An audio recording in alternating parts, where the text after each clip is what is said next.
Après la contestation, place à l'action. Les agriculteurs privés de leur chambre d'agriculture depuis le 13 août dernier ont décidé de manifester suite à la décision du président Christian Epailly de fermer les portes pour des raisons budgétaires. Le préfet a même demandé au président la réouverture de la chambre, mais sans effet.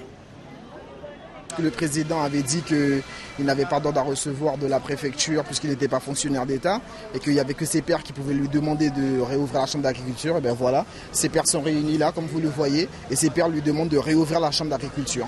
C'était pas prévu à l'origine, mais ils ont décidé d'aller soutenir le préfet dans sa démarche parce qu'ils estiment que le préfet accompagne la profession et que la situation actuelle n'est pas de son fait, mais du fait du président de la chambre.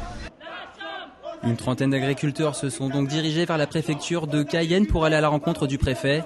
L'objectif est bien sûr qu'ils les aident à débloquer cette situation car la réouverture est indispensable pour les agriculteurs.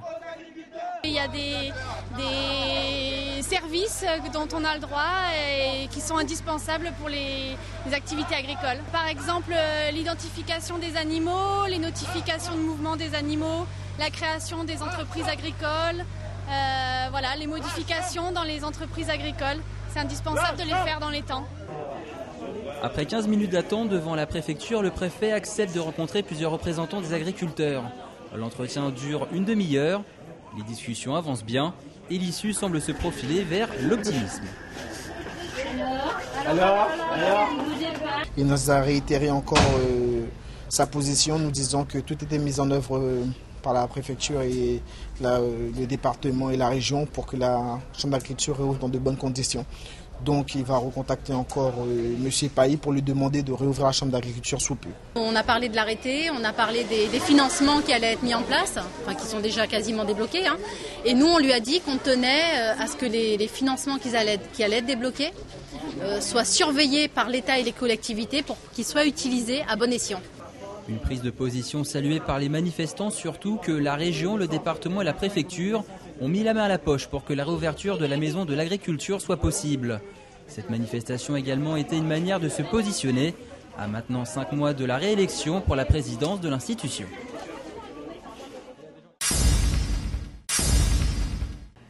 Les autorités américaines ont informé le ministère de la Santé français du risque de contamination par hantavirus. Pas de panique, ce virus n'est pas transmissible par l'homme, vous ne risquez pas d'être contaminé par vos pairs. Cependant, les personnes ayant visité le Curry Village du parc Yosemite en Californie récemment sont invitées à appeler le numéro vert 0800 636 636 pour obtenir de plus amples informations, car les symptômes sont très difficiles à percevoir et la maladie peut être mortelle. Alors, il y a une incubation relativement courte de quelques jours, à peu près 6 jours. Et puis après, ce sont des signes totalement bâtards parce que c'est comme une petite grippe. On commence à avoir de la fièvre, des douleurs musculaires, on ne se sent pas très très bien. Et c'est pour ça que c'est difficile parce qu'en Guyane, on a beaucoup de pathologies qui peuvent mimer les mêmes symptômes. On a la dengue, on a du palu, on a de la grippe, mais il y a aussi de l'hantavirus.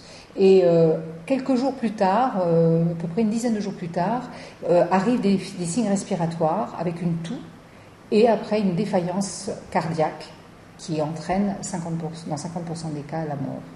Rappelons que la contamination se fait en respirant le virus présent dans la poussière de bois ou la terre contaminée par des déjections de rongeurs infectés, comme les rats. Prudence donc lorsque vous nettoyez vos maisons, à toujours porter un masque et à bien vous laver les mains. Il faut mettre en place un système de protection, mais quand on va dans un local qui n'a pas été fréquenté depuis longtemps, où a priori il y aura des déjections de rats, eh bien il faut porter un masque, il faut essayer de mettre de l'eau à terre, si possible avec de la javel, éviter de mettre ça en suspension, plutôt aspirer et nettoyer tout ce qu'on aura porté sur soi et se laver les mains avant de nouveau manger. Il y a 2 volets dans le dossier. Il y a le dossier du parc Yosemite qui met en avant le fait que des personnes qui auraient séjourné dans le parc dans la période je ne sais plus, c'est le mois de juin, jusqu'au 21 juin, devront se signaler au ministère, au numéro vert, pour pouvoir être prises en charge. Mais je ne peux pas dire que nous ne sommes pas inquiets en Guyane. on n'aura quand même pas énormément de gens qui auront été en Californie dans ce parc national pendant cette période. Ce sera très marginal et en plus ils seront vraisemblablement dans le listing du ministère et ils vont être appelés par le ministère. Parce que le ministère rappelle toutes les personnes qui ont été dans les listings de la fréquentation du parc sur cette période-là.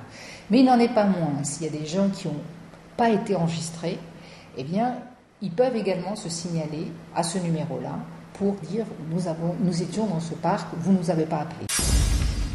Porte close, c'est ce qu'ont trouvé tous les malades qui ont voulu se rendre chez le médecin ce matin dans l'île de Cayenne.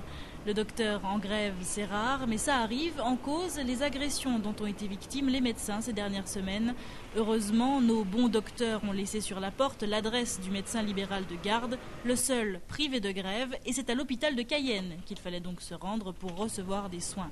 Bien sûr, un docteur pour toute l'île de Cayenne, ça tourne vite à l'embouteillage. Du coup, dès 9h ce matin, plus d'une vingtaine de patients patientaient.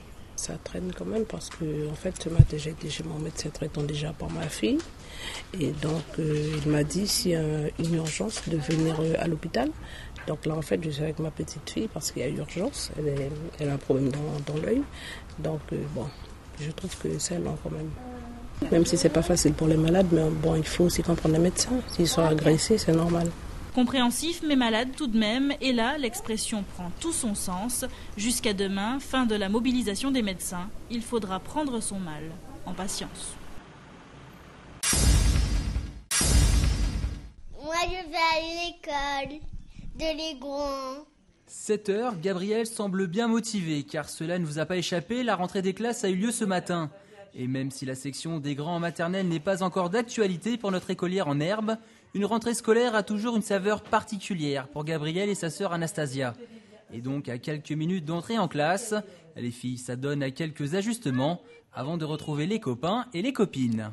Bonjour, comment ça va? Ça va bien. Ça va bien. Après un grand bol de lait et quelques cookies, l'heure est enfin venue d'aller à l'école. Si certains sont tristes de les voir partir, d'autres trouvent des solutions pour rester à leur côté, peut-être pas très orthodoxes. Après 10 minutes de trajet en voiture, notre petite famille arrive à l'heure à l'école Moulin-Vent de la ville de Remire-Montjoly. Quelques gouttes de pluie commencent à tomber, mais cela n'altère en rien la motivation de Gabriel et d'Anastasia. À l'entrée de l'établissement, le directeur est présent pour regrouper les élèves dans leur classe.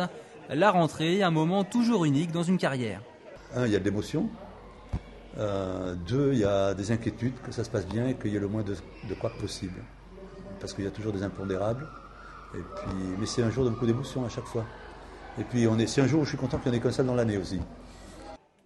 Effectivement, une rentrée scolaire nécessite une grande organisation, aussi bien pour l'école que pour les parents. Gabrielle, en tout cas, ne se fait pas prier pour rejoindre sa classe.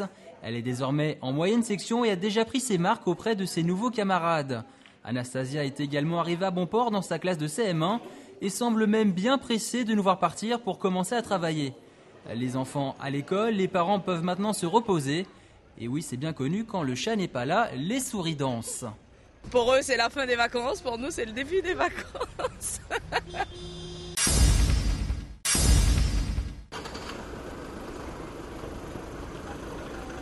Agression ce matin dans une école maternelle. C'est à l'école Gentilhomme de Remire-Montjoly vers 8h qu'a eu lieu l'incident.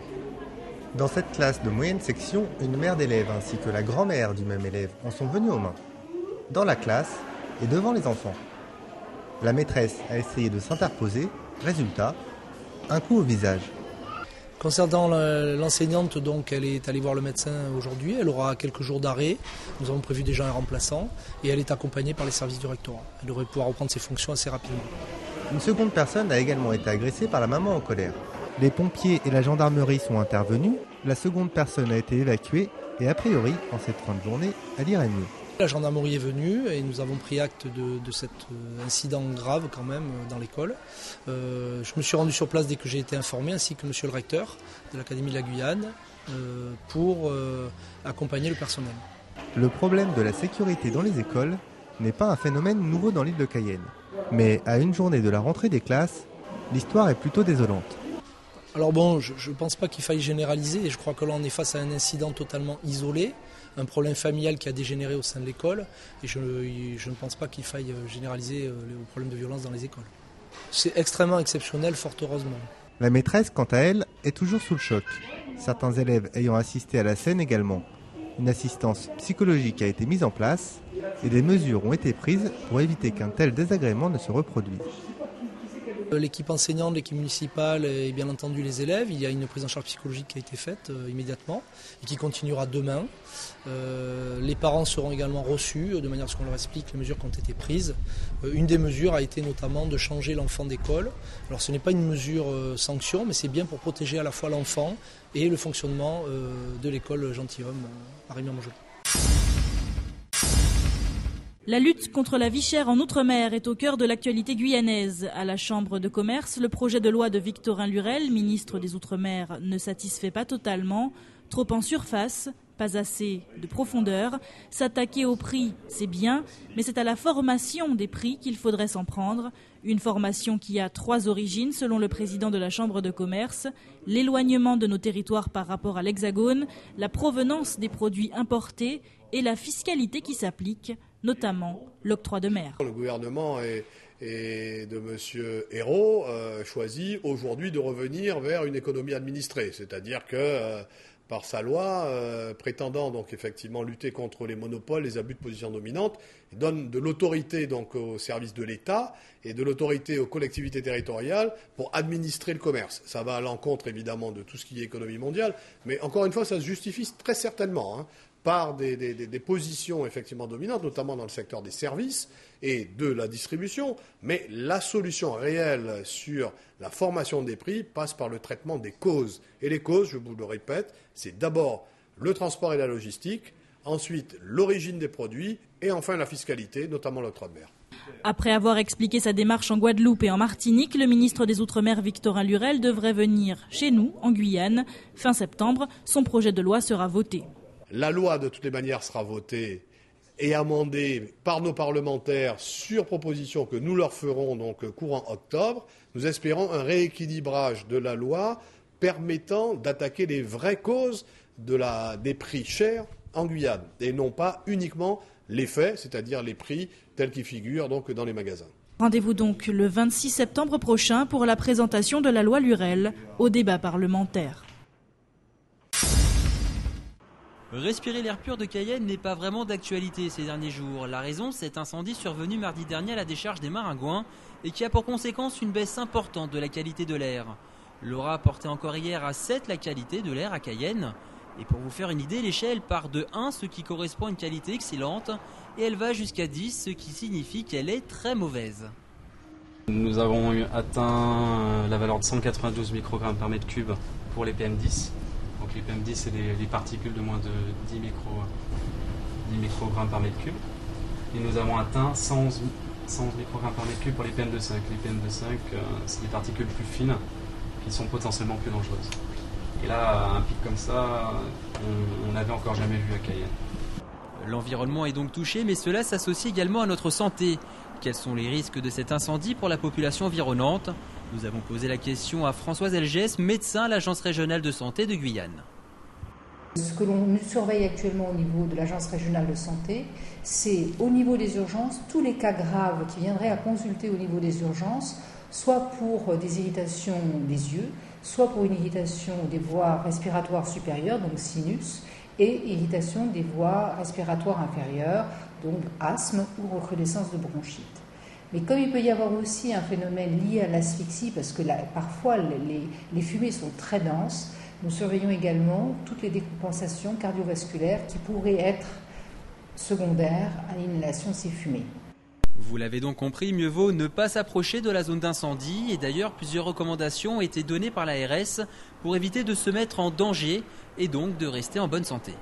Ce qu'il faudrait faire, c'est éviter de respirer cette fumée. C'est-à-dire que si jamais il y a déjà un terrain sensible au niveau des voies respiratoires ou cardiovasculaires, il faut éviter la zone pendant toute la période de brûlage. Par contre, si jamais vous êtes sur la zone, il faudrait porter des masques à haute protection pour les particules et c'est difficile de les porter ces masques-là parce que ce sont des masques très spécifiques. Mais le nuage tourne et il faut essayer de fréquenter la zone quand le nuage n'y est pas. Et éviter toutes les activités sportives ou récréatives sur cette zone-là. Des précautions donc à prendre en compte, mais pas de panique, la situation tend à s'améliorer. Laura s'est d'ailleurs montrée aujourd'hui rassurante sur l'évolution du problème.